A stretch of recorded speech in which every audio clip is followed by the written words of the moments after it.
saya ingin menguatkan hati saya, walaupun berkali-kali saya harus berjuang keras mempertahankan stok husnuzon saya kepada Prabowo yang tiap hari dia menguras kesabaran kita, menguji kepada rakyat kita Indonesia, dan sekaligus menguras stok husnuzon.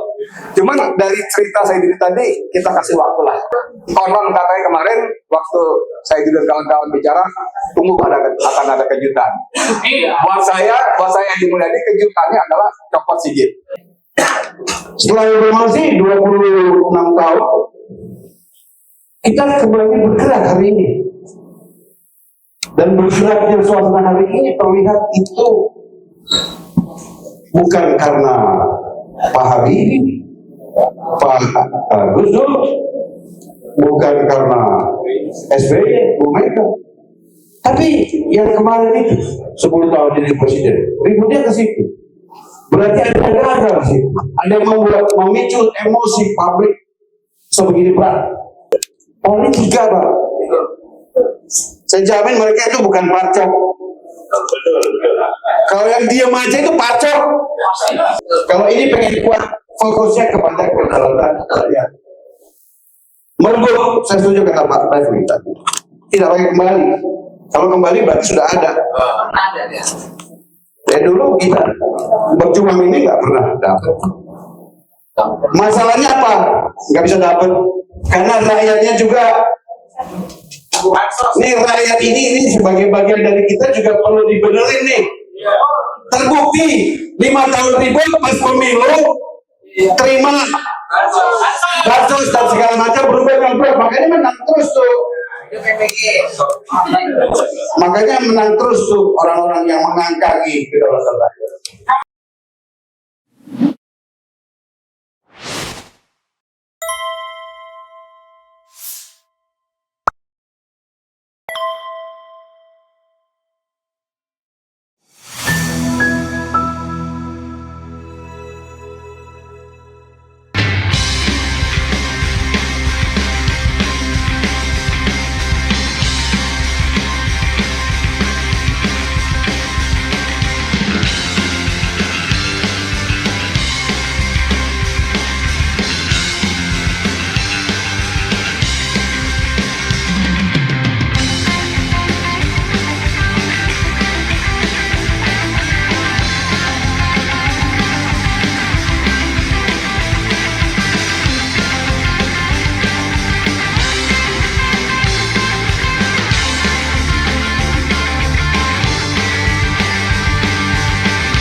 Assalamualaikum warahmatullahi wabarakatuh.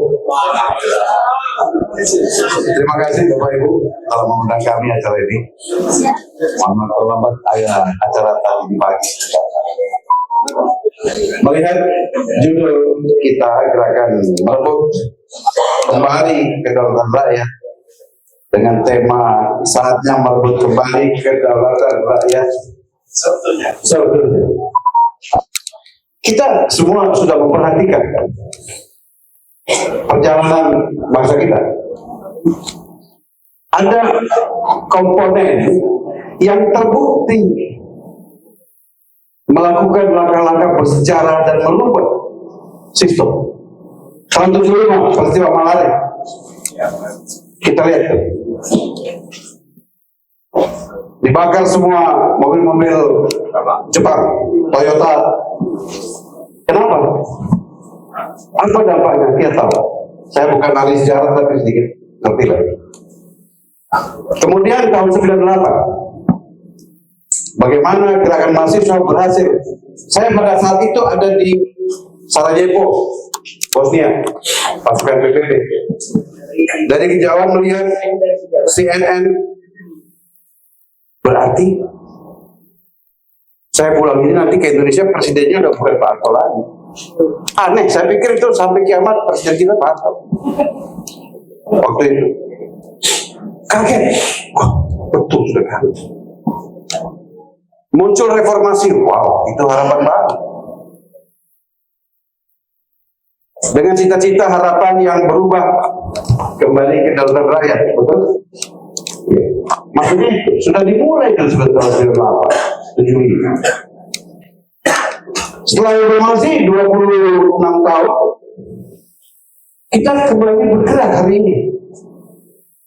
Dan bergeraknya suasana hari ini terlihat itu bukan karena Pak Habibie, Pak Gus Dur, bukan karena SBY, Bu Mega, tapi yang kemarin itu 10 tahun jadi presiden, ributnya ke situ. Berarti ada gagal sih, ada yang memicu emosi publik sebegini berat.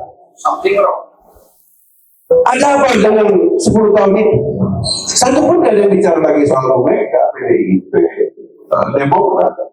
Artinya masih masuk daya nalar publik, kalaupun ada plus dan minus. Tapi 10 tahun ini betul-betul mencengangkan, membuat kita heboh sebegini keras. Muncullah gerakan GMKR, termasuk satu di antaranya. Terus tujuan tadi mereka, mari kita ini segala macam kata-kata itu udah 2 tahun 3 tahun ini saya dengar selalu gitu. Muncul tokoh-tokoh hebat, hari ini kita muncul waktu itu relawan tinggi BNI dan 3 orang Polri. Polri 3 Pak. Saya jamin mereka itu bukan parcok. Kalau yang diam aja itu parcok.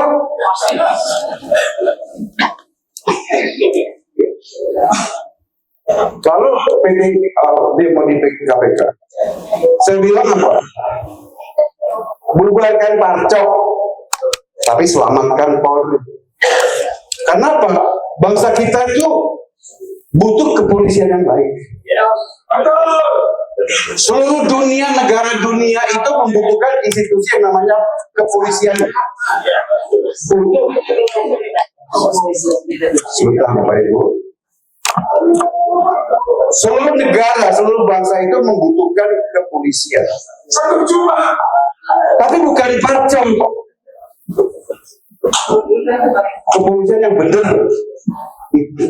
Karena menjamin keamanan ketertiban dari bangun tidur sampai tidur lagi. Bahkan selama tidur pun dijaga itu. Kalau TNI mau urusan pertahanan lah, jelas itu. Jaga kita jangan dicorek-corek sama asing. Tapi yang di dalam ini loh. Nah, Polri maupun TNI itu ibarat gadis cantik yang sangat pengen diajak kabul, diajak teman. Karena apa? Seragamnya, senjatanya itu bisa jadi jeger-jegeran. Yang paling senang oligarki dulu. Pengusaha mana yang ada di dalam kita Pak?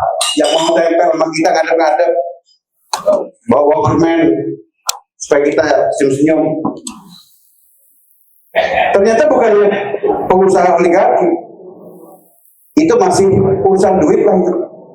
Tapi kalau kekuasaan sudah mendekati Polri dan TNI, mendekati, itu sudah punya maksud-maksud untuk membelokkan kedua garda pertahanan bangsa terakhir ini ke arah yang mereka mau. Sekarang mereka bukan hanya mendekati supaya sesuai sama mereka, tetapi juga mengangkangi polisi dan tentara sehingga bisa diatur-atur. Berubahlah itu istilah parcok. Saya partai, tapi yakinlah saya tidak semua pengen jadi partai, takut kalau kayak itu jadi partai. Tidak semua anggota TNI mau jadi parcok, nggak mau. Kembali aja di bawah itu TNI, mereka nggak mau jadi parcok. Tapi yang jadi parcok, Bapak juga tahu siapa-siapa.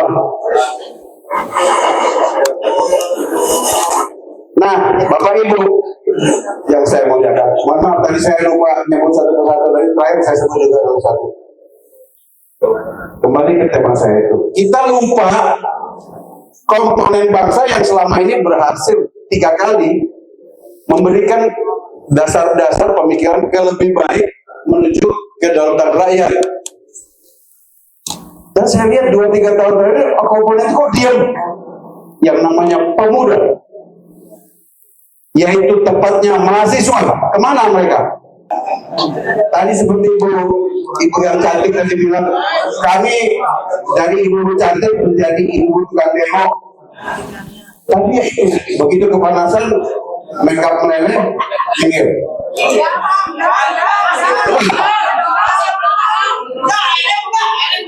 Kalau enggak, buktikan sama kami ke depan.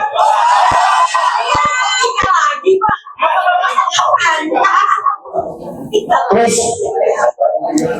pengenalan orang-orangnya gitu aja. Padahal purnawirawan itu jumlahnya ribuan. Mana? Bukan, mungkin karena beliau sudah masa tua, udah capek. Tapi coba lihat yang depan ini, rumahnya juga modalnya 70-an, ada yang 80 gitu. Nah, bapak-bapak purnawirawan, termasuk kepada diri saya sendiri, mari kita mengajak Pak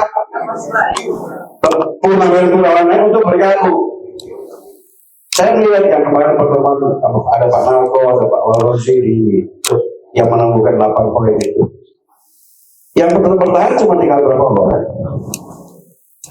Yang lainnya kemana lagi tuh? Kan begitu Pak. Kalau polisi hebatnya apa? Konsisten cuma 3 orang dari ini Pak. Pak Uglo, Pak Tusno, sama saya, dan kami bertiga sudah dicatat sebagai target teratas di Mabes Polri. Sudah. Emang gue pikirin. Gitu ya. Jadi komponen mahasiswa. Kalau ini ada Pak Taufik UI Watch. Ayo Pak, kita ajak tuh bukannya UI, UGM, ITB, Erlangga, Sriwijaya tuh, ITS, semua Pak, Universitas Timur, Muncul semua. Tadi saya tanya Pak Taufik, nah kemana mereka? Mereka udah dikendalikan di fakultasnya Dekan. Masih aman kan? Ya. Jelas sistemnya begitu. Rektor itu dianggap bisa jadi rektor itu kan tantangan presiden Pak. Tentunya dipilih orang-orang yang bisa diatur. Di negara ini orang yang nggak bisa diatur itu dibuang Pak. Kalau bisa disingkirkan dibuang. Kalau dibuang masih ribut, dipecat.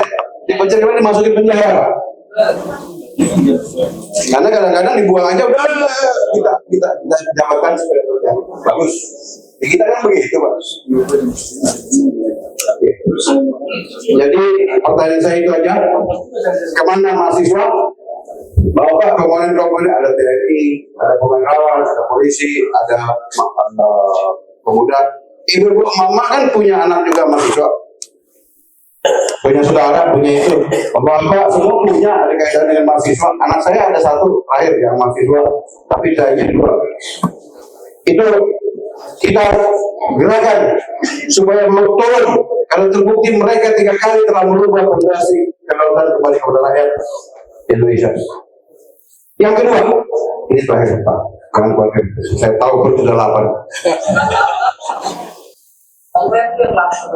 Kita fokus GMKM, kedaulatan rakyat, ya.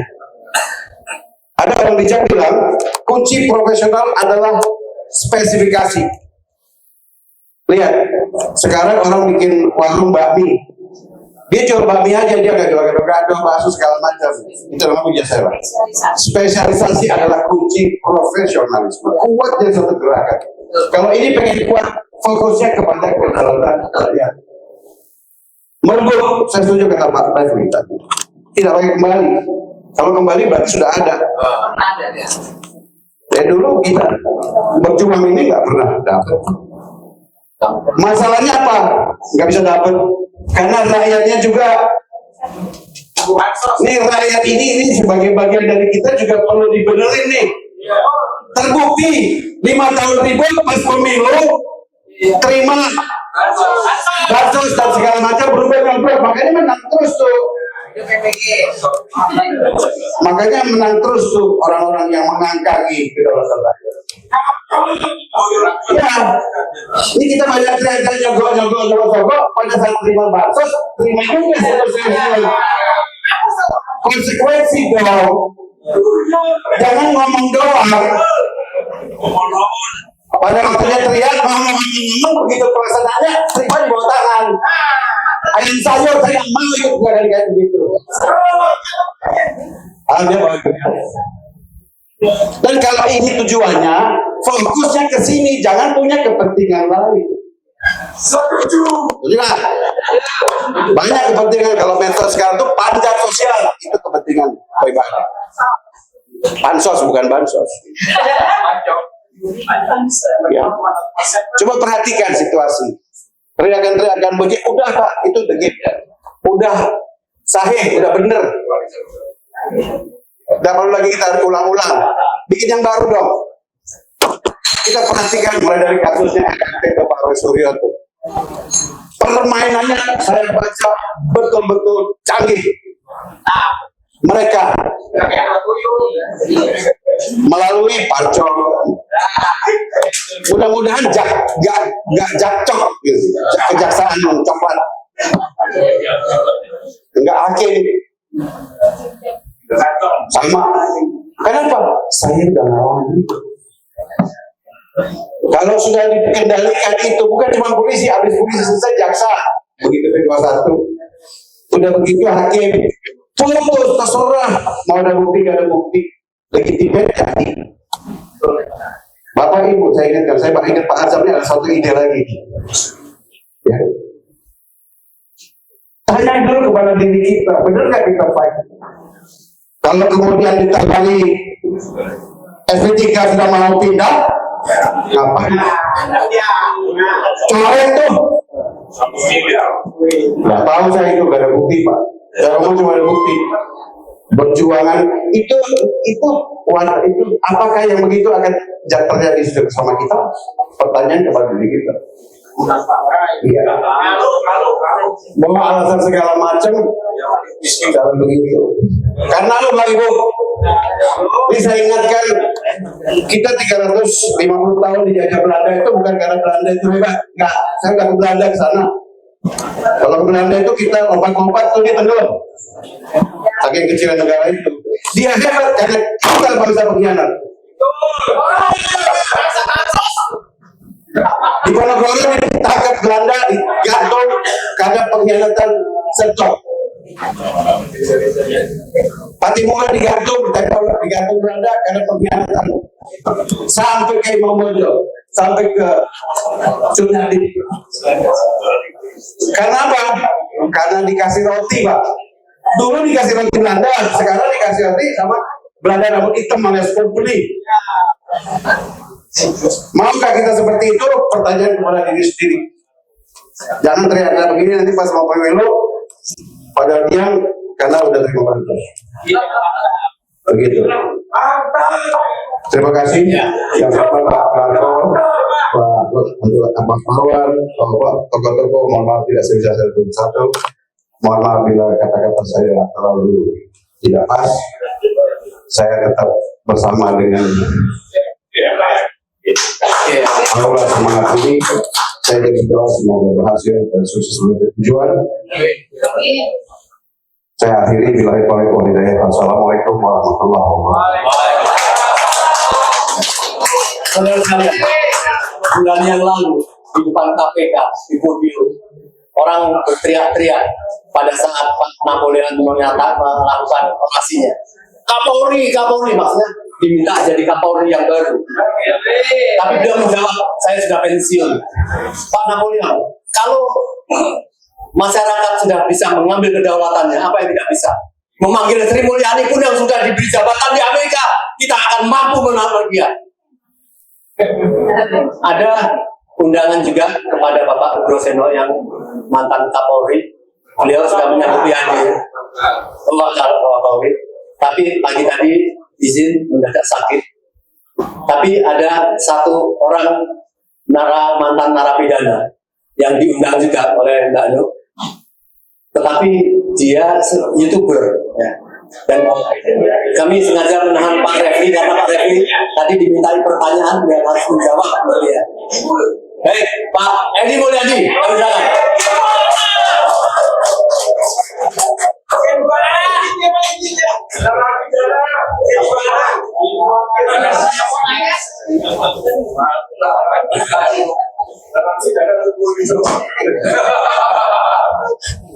Pak saudara nama-nama, jangan jadi kita jangan. Hidup Jokowi.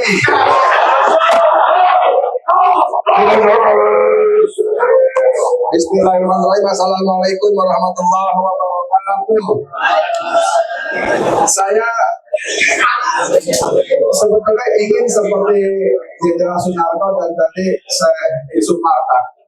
Gue udah nggak percaya. Senior saya juga Bang Maron juga ada. Gue nggak percaya gitu ya.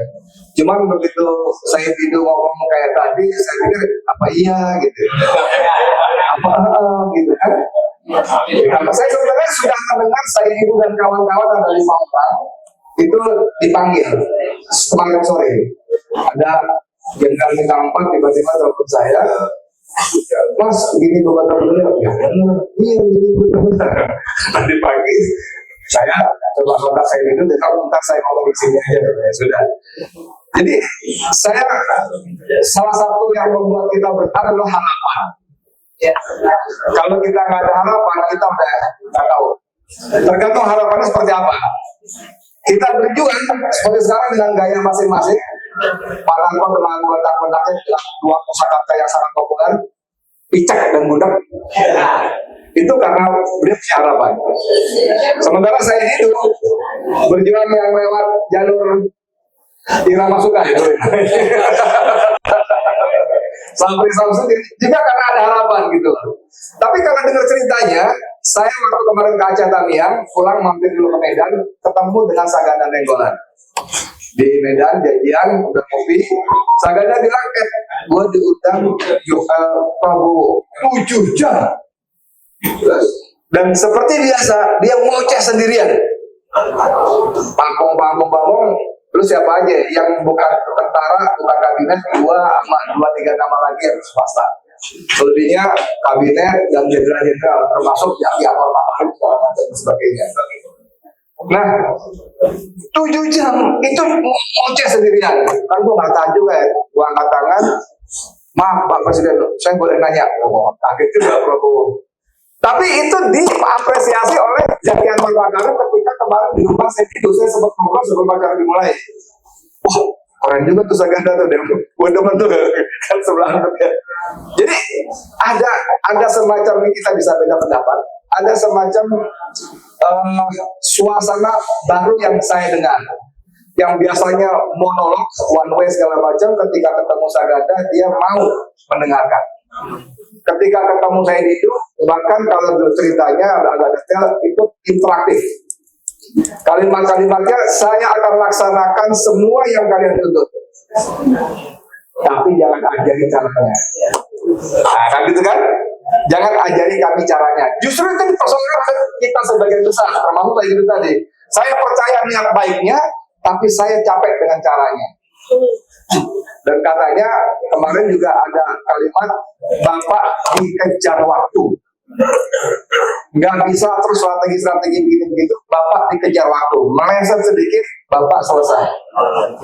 Tadi walaupun teman kita Refli Harun, kalau kita fokus ke Gibran, jangan sisi politiknya. Ya kan? Ada sisi-sisi yang pasal 7A-nya ada, masuk. Iya, memang betul. Cuman dalam perspektif publik, ya sisi politiknya muncul juga, gak bisa kita hindari gitu loh. Walaupun nanti kalau kita masuk kepada proses pemakzulan, ya sisi politiknya kita singkirin juga. Cuma begitu kita bicara sisi politik, ini Prabowo kata saya dengan kawan-kawan kemarin, Bapak dikejar waktu, nggak bisa dengan terus cara masih sendiri yang suruh sendiri gitu. Kalau enggak, Bapak akan selesai oleh yang disebut SOB tadi. Nah sekarang saya ingin menguatkan hati saya, walaupun berkali-kali saya harus berjuang keras mempertahankan stok husnuzon saya kepada Prabowo yang tiap hari dia menguras kesabaran kita, menguji kepada rakyat kita Indonesia dan sekaligus menguras stok husnuzon. Cuman dari cerita saya tadi kita kasih waktu lah. Tadi reaksi tanggal Oktober ya. Enggak beliau. Lalu ada lagi kalau khusus spesifik Sigit 1 bulan. Nah, saya mau kasih khusus spesifik Sigit lagi. Kita kasih waktu lagi buat saya ya, bukan kita, saya lebih singkat lagi karena konon katanya kemarin waktu saya juga kawan-kawan bicara tunggu akan ada kejutan.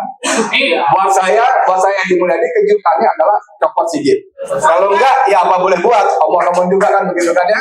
Makasih banyak. Assalamualaikum warahmatullahi wabarakatuh.